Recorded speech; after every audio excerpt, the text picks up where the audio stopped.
G'day guys, goeiedag, kia ora, my name is Wildkard. Yes, everybody knows, there's no secret, I do not celebrate birthdays, I do not celebrate Christmases, whatnot, but hey, the 4th of July this year is looking incredibly good, and I feel a little bit guilty that I will be enjoying this, American holiday a little bit more than I should, but hey, my goodness, what a huge weekend of sports, especially in the world of rugby. Forget about the Soccer World Cup. I mean, I feel like they've just overdone it a little bit, right? There's just too many games, and I've already lost interest. Maybe wait till the quarterfinals or something, and I'll start watching it again. But maybe, yeah, this could be a lesson, by the way, for rugby to learn, not having too many games and just like literally 24/7 soccer games playing on the TV. It is at the beginning I was really interested, but now it's just like a little bit too much, to say the least. But hey, the rugby is coming to town. The Irish are finally coming. I tell you what, I was in the at Rebels, and I tried to get numbers printed for my jersey, so got that. I've got that number, as you can see there, freshly printed on the jersey. And I kid you not, I was in the shop for like maybe 10, 15 minutes. And there was just like Irish fans buying Ireland jerseys. Like there was like 2 Irish jerseys sold. And there's people just walking around. And I can tell from their accents, they're just Irish, people walking around. And boy, how disappointing. Because all of these Irish fans are going to come back and refund all their jerseys on Sunday. But hey, for me, I was just really happy. I would never refund my Wallabies jersey because I actually like my team. I'm not a phony, right? To buy the jersey the day before the game. What are you, right? Like just a bunch of phonies, right? Pretending to be Irish fans. But hey, look, I'm super excited, and let's talk about the news before I carry on rambling about absolutely nothing. Okay, so first of all, the England team hasn't been announced. There is some leak, right? Leak about potentially, obviously, honestly, do we even care about this? It's like the leak is like, what's his name? I don't even remember his name. Pollock, right? Apparently he's been dropped to the bench, but like, is it nowadays? Is that even really a thing? Being dropped on the bench, because bench is basically the finishers, and it's probably more important than the starting players in a lot of these positions. So I don't really see that as like a problem. Oh my goodness, what is this? But there was some talks that the ticket sales at Ellis Park is not looking great last week, but this week, as of the most recent update, it looks like it's going to be 55,000, which is about what you normally would get for a game at Ellis Park. And obviously last time it was at Ellis Park, that didn't go well for you guys, right? I don't know, I can't remember what happened, but apparently it didn't go well for you guys. So maybe a lot of you are still very butthurt from showing up to another game at Ellis Park and be disappointed again. But I do think that the Springboks has put a pretty strong team, probably the strongest team you could possibly imagine for a Springbok setup. That will be coming in, and then, to nobody's surprise, the 100 Pollard is not starting. There are a lot of you guys trash me, when I criticized Pollard and his performance at the URC finals and semi-final, and a lot of you guys thought that my assessment was wrong. But hey, just like I said, Rasi is not going to, it's going to keep pushing the boundaries. Like, he's going to keep pushing the boundary, keep trying out new things. And boy, we see a little bit of new things here, potentially, for the Springboks. So let's have a look. The men that are given the privilege to represent the #1 ranked team in the world, and potentially the best rugby team ever, right? I think this team has surpassed Richie McCaw's, All Blacks between 2011 to 2015. So let's have a look at the players who'll be getting the opportunity to represent the Rainbow Nation. So coming in at #1, we've got Ox Nche, the best loose prop in the world. Maybe, right? I think Angus Bell's the best loose prop, but, maybe I'm just a bit biased. Malcolm Marx, the best hooker in the world. Maybe. I think he might be in the world. And Thomas Tatoy comes in at #3. We've got Eben Esmith returning from his long-time suspension, right? Plenty of time to spend with his wife, and surely he's nice and fresh. And I think he's probably one of those players that'll be hitting the gym pretty hard and just itching to get back on the field. And he will be unleashed, I think, tonight against the English. I got Ruan Nokia coming back in at #5. So the South Africans are having a lot of lock injury issues. Players like the Norseman Achia Snyman are injured, and there's like a bunch of players that are just injured. So it's good to have Ebenezer at the back and just again just show how stacked the Springboks actually is at the lock position, despite like what four injuries or something, and they're still perfectly fine to put out literally the best lock in the world and one of the best locks in the world as well in Nokia. Sia Khaleesi comes in open side at number 6 as the captain. Peter Siftotoy hasn't played at all again this year, except for his just other than other than his previous outing with the Springboks, he hasn't played any club rugby. Just like basically Eben Esbeth as well, very limited game time. And then come in at number 8, the headbutt machine, Jasper Visa, to finish off for the Springboks.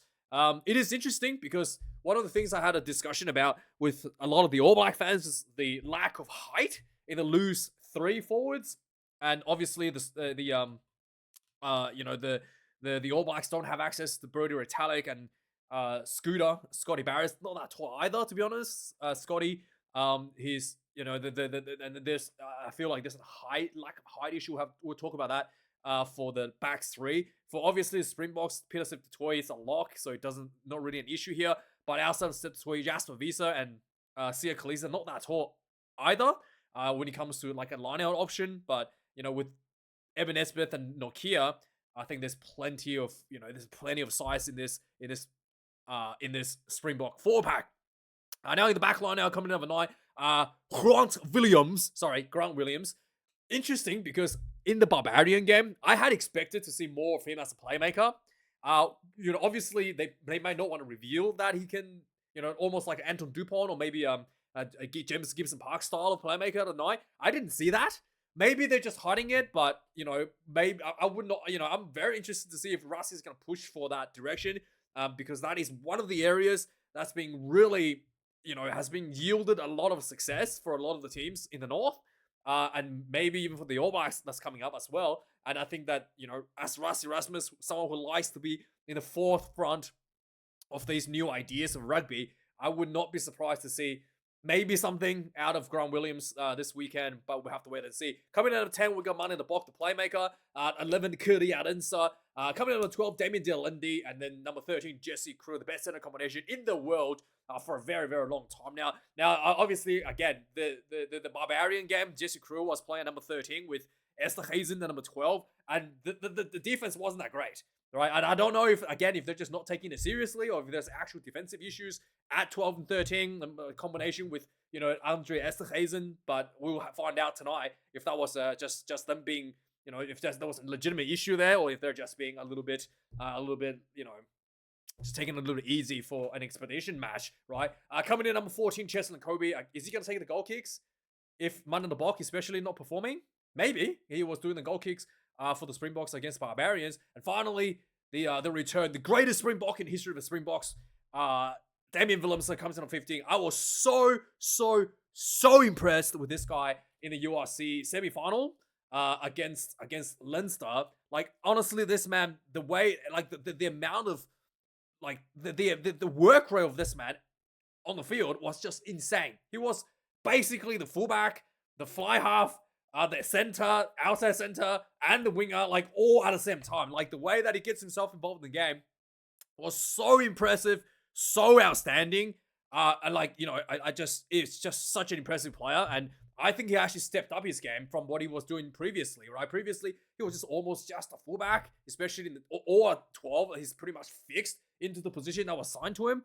Now we see him literally, being able to identify the problems on the field when he needs to be, and then try to create options for his players by asserting himself in the right spots, and then still able to get back to cover those kicks, right? Just super, super impressive.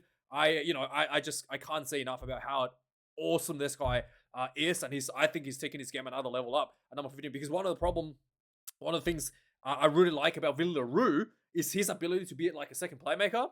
I think Damien Willemse is stepping up to fill those shoes as a second playmaker from the 15 jersey as well. So let me know your thoughts there as well. In the replacements, we've got Jan Hendrik Vessels, we've got Gerga Steenekamp, and Zach Portham finish off for the front rowers. So we've got Marco van Staden coming number 19, with Cameron Hanekom, number 20. So Cameron Hanekom is number 8. Marco van Staden is also at number 8. So they have 2 loose forwards. No locks. So maybe they will take off Eben Smith at some point, and then put Hanekom at blindside and Petersev. Yeah, I don't know how this is gonna work out. I really expected another lock here, or maybe they don't have another lock. Again, let me know what's going on here. Number 21, we'll go Kobus Reinach. 37, and he's still one of the fastest players in the world. And then Andre Esterhuizen, 22. No, he's not the fly half. He might come on as a forward. We'll have to see if that's going to happen. He might come on as a center. There's plenty of options for him. And then we've got number 23, Kanan Moody, to finish off the Springboks. It's interesting, really interesting. No Pollard at all. And, they'd rather have Esterhuizen to potentially be another forward than have Pollard. It just shows where the mentality is for the Springboks. Again, pushing the boundaries. And also, if Manu de Bok gets hurt, who's going to be the fly half? Demi Willemse? Or maybe Cheslin Colby? All right, it could be either of those. And then if Willemse could come, could go, I think it's going to be Cheslin, right? Cheslin go to 10, and then you would have Moody. You have Moody go to winger, right? Yeah, so you have Moody go to winger and then get Cheslin 10, or even I guess, can Moody play fullback? Does he play fullback for the Bulls? I think he plays outside center. But anyway, so there could be, I think it would be Cheslin Kobe at 10 most likely. Demi Willemse would not be going to 10, because then you just put Moody at 14, and Esterhuizen can do whatever he wants, as he always does. So there's England team not announced. So some good news for us here in the Southern Hemisphere. There will be an ANZAC Day test next year, and interestingly, it's going to be once every 2 years. And once every 2 years in Brisbane. So, I don't know what's going on here. Are we just going to have it, so it's going to be, Bledisloe Cup, we play with 3 tests every 2 years. And then all of the tests we played in Brisbane for the ANZAC test. I mean, surely, come on, give us one game in Sydney. Forget about New Zealanders. They literally have All Blacks that died, in the First World War. Surely they could get one game, but maybe they have maybe the other, the 2000 the break, they will have it in New Zealand. They just haven't announced it yet. Maybe that's how they're planning for it. But still, the 3 games already planned in, all gonna be in Brisbane, and it's 2017, 2019, and 2031. So that's a pretty interesting thing, and I'm very excited. And anyway, let's have a look at the Wallabies selection. Now, I have my predictions for the Wallabies, and the thing I think the majority parts I'm pretty happy with. First of all, I am pretty happy with this Wallabies selections. Number one, I felt like the Wallabies need to push for some newer players, and I think Joe Schmidt is doing that and just doing exactly the right way in the right areas. And number two, some of the setups that I had in mind for the Wallabies is exactly how Joe Schmidt had it set up here, and just the order that they had in terms of starting and on the bench is a little bit different, just basically swapped around from what I had for my picks. So pretty close to my picks, and then I can totally see how Joe Schmidt is going here. So let's have a look at the selection for this monster game this weekend against the mighty Irish here in my backyard. I am going, and if you see me, please don't spit on me or anything. Just shaking my hands. Just traditional greetings will do, guys. But yes, so coming in at number 1, Angus Bell, returning from Ireland actually. So he's coming in at number 1. He will know some of the players by playing against them, and so it'll be just outstanding having him number 1. Josh Nasser coming in a hooker, which is interesting because out of all 3 hookers we have, the best is Paenga Amosa in terms of just completion rate, line-out throw, and then the second best is the Reds. I think Fazla's injured, right? So he's not part of the team. So Nasser and Fazla not selected at all. I don't think he's injured actually. So Nasser and Fazla are actually quite even for the Reds. So I'm pretty happy to see Nasser again. I wanted to see them getting new players time. I had him on the bench in my selection, so I had Paenga Amosa starting. So they have it the other way around, which is completely fine with me. Maybe they have some concerns with Paenga Amosa's fitness problems. But I don't think that was a problem with his fitness. Maybe a test will be obviously a different level. So Nasser coming in number 2, I'm completely fine. Billy Pollard, again, part of the Brumby setup. The lineout has been absolutely horrendous. It's an embarrassment. And it just, honestly, I don't know how any of the Brumbies fall. It is just embarrassment that Billy Pollard is, there's a lot of work needs to be done for him to want to be starting again. and just currently, just not quite there. Alan Alatoa, number 3 coming in. He's been injured for a little bit, and I think that he'll be fine, just peaking into form for the Wallabies. Jeremy Williams, best lock in Australia, one of the best in Super Rugby. Number 4, hands down pick. Number 5, Josh Kanan again. I don't mind this pick, and it's a very, very, very surprising pick because Tom Hooper, right, one of the best players in the Premiership Rugby this year in England, in the finals, and in fact, he's probably the best forwards in the Premiership finals for a number of weeks now, and he's on the bench. So again, nowadays it doesn't really matter, bench or start. Like, bench just means he's gonna finish the game, but still very interesting that they don't have him in the start because he's been so good and so physical. Again, this kind of fits in what I had in mind in terms of getting new players on the field and getting some exposure. Get a bit more, build towards the future, right? But I'm still very surprised that Tom Hooper is not picked here at number 5. Coming in at number 6, we got Ralph Vanatili as expected. Number 7, Fraser McRae as expected as well. Number 8, the greatest second playmaker in the world, King Wilson, Harry Wilson. He is just so brilliant. Can't wait to hit a drop goal or something this weekend. What are the odds for him kicking a drop goal, right? I am so down to put money on that, and I would not be surprised if he does one. And it's so good. So good. King Wilson comes in number 8. And then number 10, and this is something that I thought was really interesting because the Wallabies actually pigeonholed themselves a little bit here because the problem with goal kicking, right? Ryan Lolligan is a goal kicker for the Brumbies. Carter Gordon, sometimes not kicking goals for the Reds, so it's like, okay, make up your mind. But for Test Rugby, that lack of consistency is a big question mark. So the fact that Carter Gordon's goal kicking is a bit of iffy means that he's basically locked in to be paired up with Ryan Lonigan. In my mind, because of that, I had them on the bench because I just don't think you can have a 10 reliably relying on somebody else to kick goals. All right, so I actually had him at 10 on the bench, and then having Donaldson at 10. But Smitty wants to have more of a speed and attack out of 10, so he gets the nod at 10, and then Ryan Lonigan gets it at 9. That's the logic. But I personally had Donaldson at 10, and I had the other Reds number 9. What's his name? Anyway, the other 9, not McDermott. The other Reds 9. What is his name? He'll come to me in a bit later. But I had the other 9 as a debutant. I'm not debutant, as a potential, again, building to the future at number 9. But McDermott has injured as well, so I'm not sure 100%. But his form is gonna be for a test match. But I can see that this is a safe option. But yeah, it's okay. It's okay. Coming number 11, we got Dylan Peach, hands down. Number 11, one of the best players in the Super Rugby this season. Number 12, Len Nikitau as well. Just probably literally the guy that's carrying the team at the back line in the Chiefs, in the Chiefs in England as well. Just so good. So good to see him back at number 12. Swatley comes in number 13. He's being injured as well, but I think he'll be okay. Number 14, Max Jorgensen moving to his more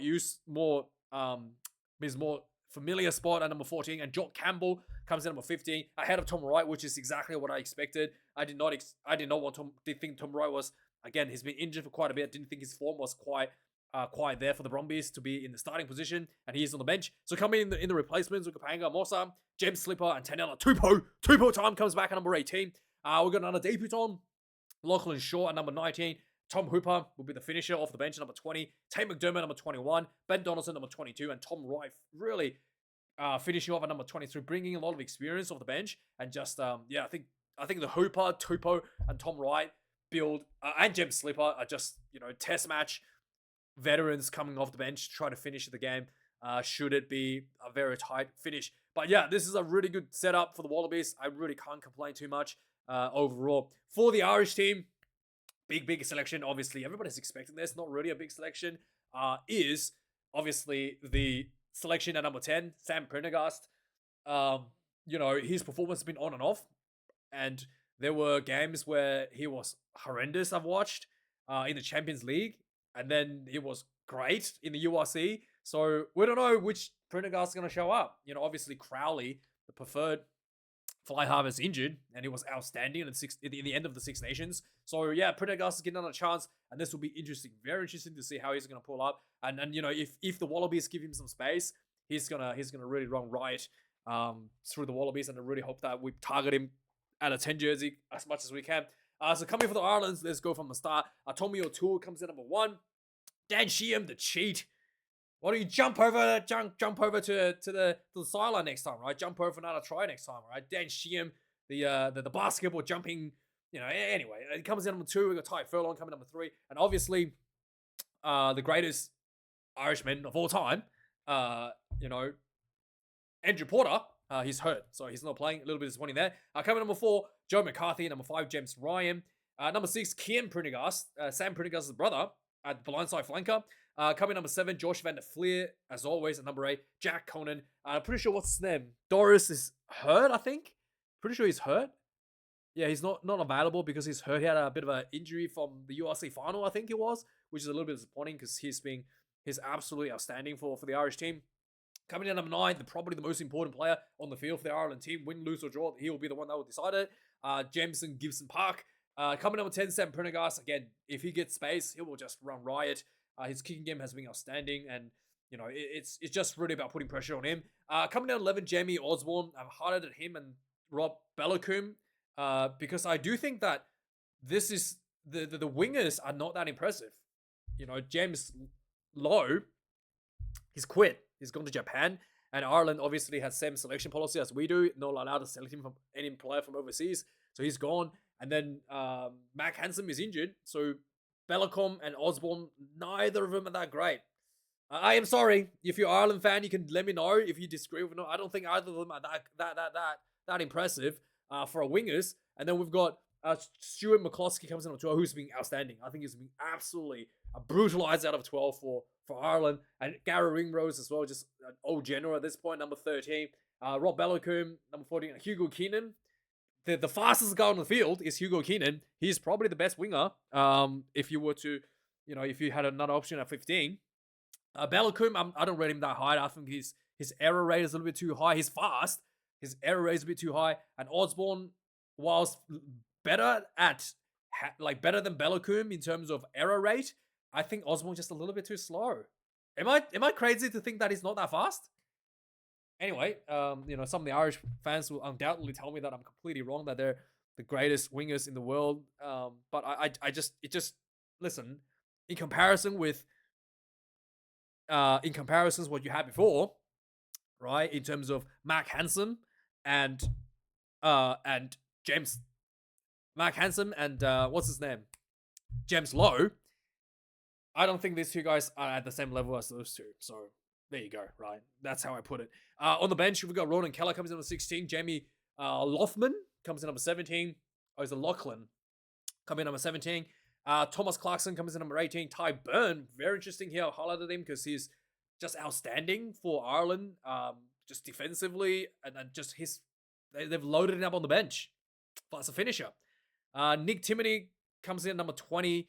Craig Casey comes in 21. Kieran Frawley, the other Leinster fly hard, comes in off the bench, and Bundy Yaki will be finishing off at number 23 here for Ireland. So my prediction for this game, I think Wallabies will win this one. I think it'll be tough if we can put some good pressure at Prendergast. I think we've got it in the 4-pack to do that. And then I think we can do this. I think we can do this, guys. I mean, I think I'm just gonna cry if we lose, right? And I think I'm gonna cry as well if we win. So either way, I'm ready to have a massive cry after this game. So anyway, moving on to the other game on the other side of Tasman, the All Blacks has announced their first team of the year, and I am, to be honest, compared to the Wallabies selection, I'm very surprised at some of the selections, and I don't know and obviously the French, pretty average team. Don't let the French fool you. Like half their team are just like rookies, like less than 5 test caps, right? Like if not debutants and less than 5 test caps. So it's not like a huge crazy good French team. No matter what they say, okay. So maybe that's the case, and the Dave Rennie is trying some newer options here for the All Blacks. So yeah, so let's have a look at what we got available for the All Blacks here. It's coming number 1, Ethan de Groot. I am Groot. No problem there. Number 2, already a bit interesting. Cody Taylor comes in ahead of Samasoni Taukei'aho and Asafo Aumua. So yeah, it's a veteran, yes, but I just don't think he's nearly on par with the other 2 players. So interesting there. And Fletcher Newell as well, number 3. Now Newell has been good in terms of scrummaging, but I don't see him ahead of Tossie. I think Tossie should be starting. So yeah, I'm a little bit question mark with the couple selections there, but they're not bad players in any chance. Not really a bad players at all.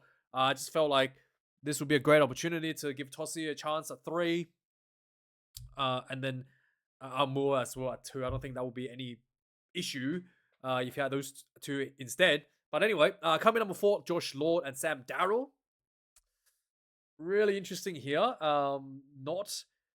Is Vai not available still? Because Vai is not available. Anyway, that makes sense because Tupu Vai had a knock on his head in the final. Maybe he's still not available. He may have a long break. Is he on the bench?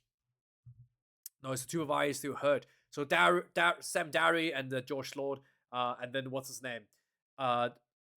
Segna, not here. Segna, it's a 7 anyway. It doesn't really matter. What's his name? The other guy, the other European. Is still hurt, I think. What's his name?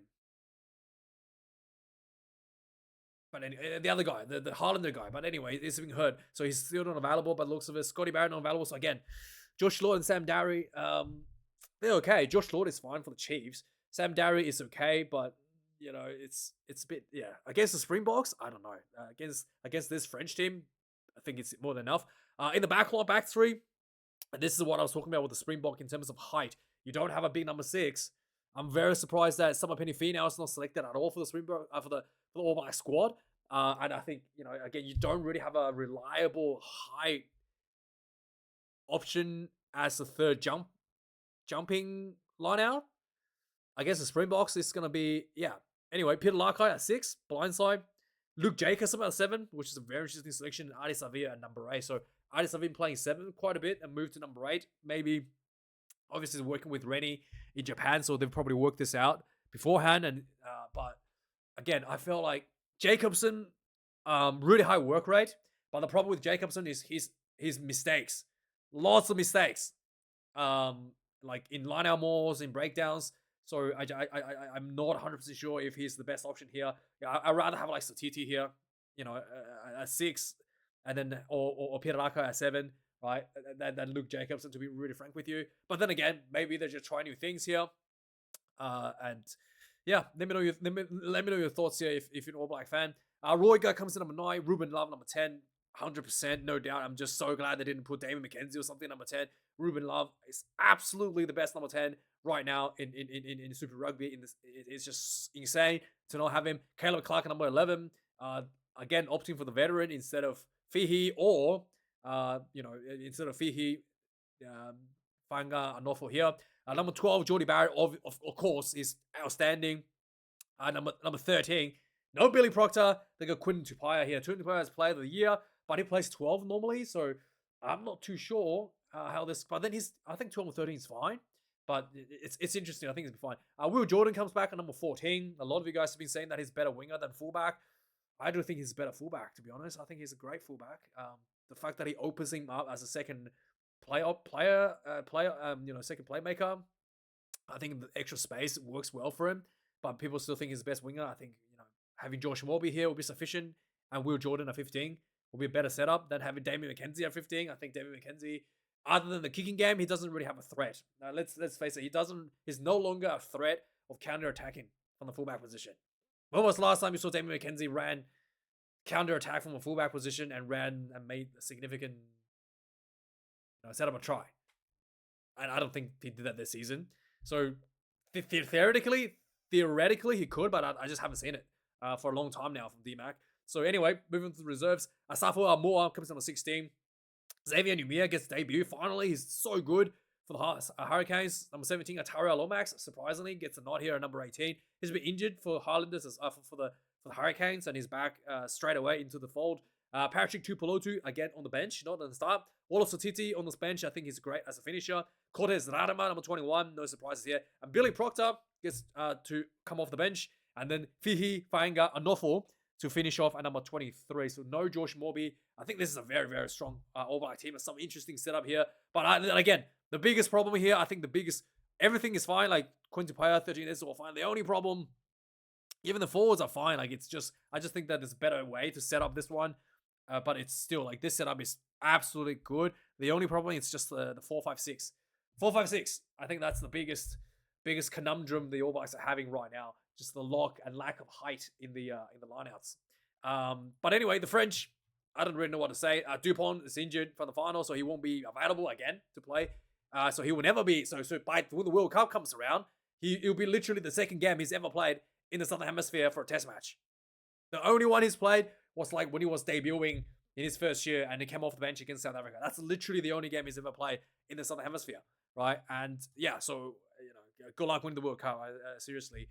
But yeah, all these names I've highlighted are just players that have one or 5 or less Test matches. It's just full of new guys. The ones that we have heard, Demba Bamba, not a prominent star for the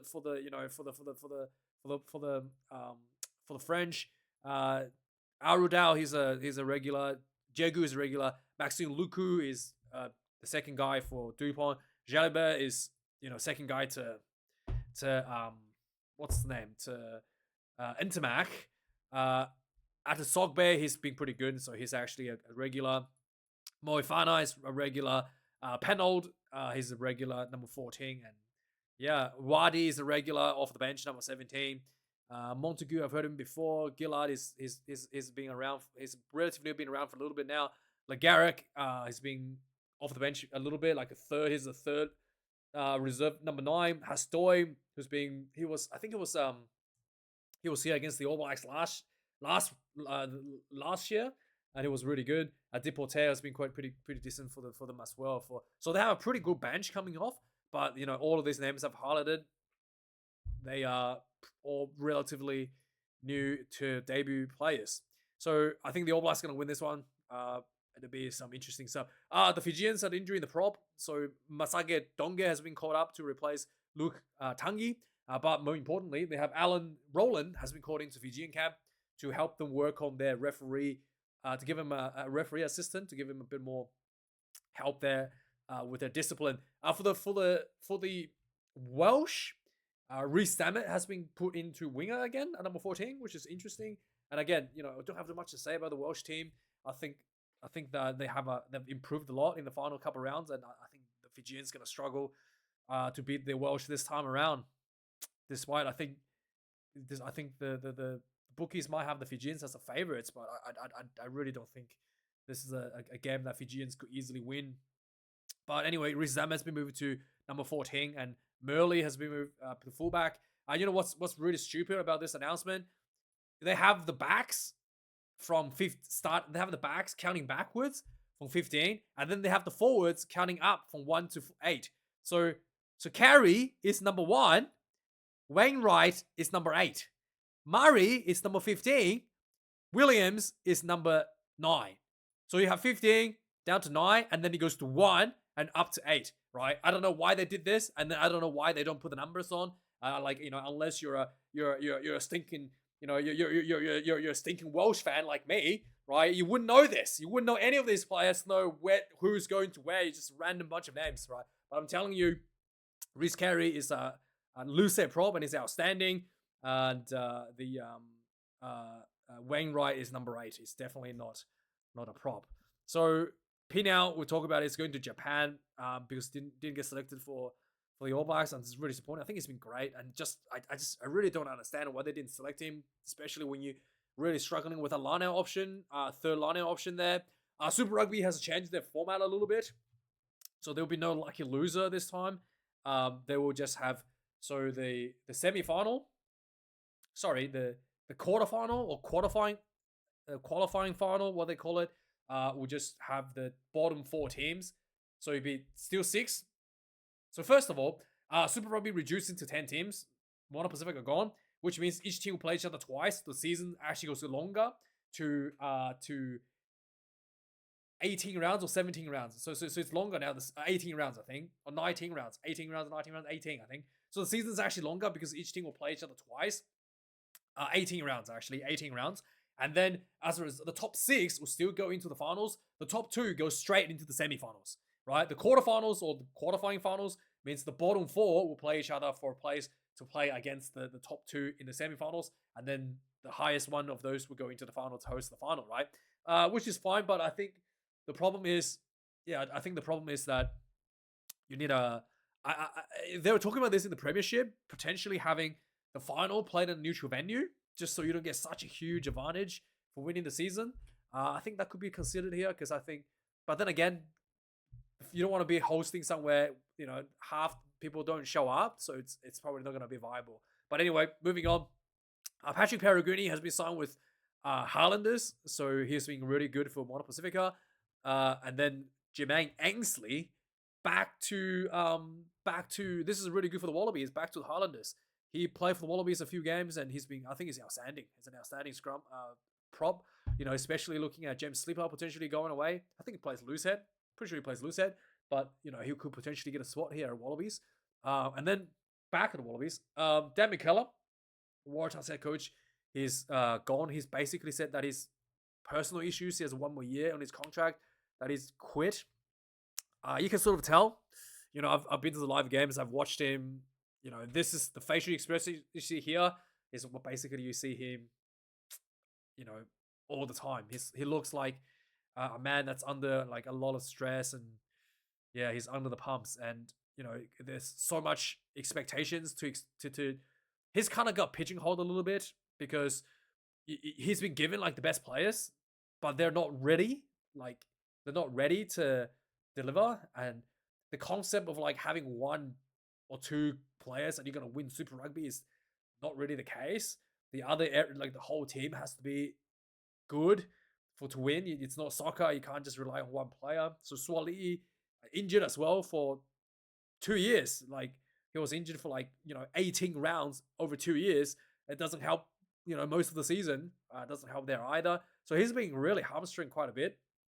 And then, I just felt like he really wasn't able to build much momentum as a result of these massive injuries to his core player. But yeah, I think it's really tough. I think he's going to be okay if he continue 1 more year, but he doesn't want to do it anymore, it looks like. But anyway, the Champions Cup changing the bonus point. This is a fun bit of news. And then they changed the qualification. So instead of the top 14 qualifying on each group, they just made a top 3. So then the 4th team is not guaranteed. It has to depend on the highest rank amongst the teams in the pool. So it makes it just a little bit more challenging for the team. For the teams, a bit more of a threat, but not too much. The bonus point has changed to the Super Rugby bonus point. You need to win by more than 3 tries to get a bonus point, and then they're going to be adding the Black Lion and Cheetahs potentially in the Challenger Cup. I actually hope that they reduce the Champions Cup and then increase the number of teams in the Challenge Cup so that the top 14 can get a break, right? Because a lot of the top teams in the top 14 plays in the Champions Cup, and then if you reduce the teams in the Champions Cup, you'll give the teams at the top bracket a little bit more of a break. And obviously the top teams, if they commit too much time, I think anyway, who cares, right? It's a French rugby. But anyway, let me know your thoughts. That's a very long video. Thanks for watching. Like, comment, subscribe. I'll see you guys later. Cheers.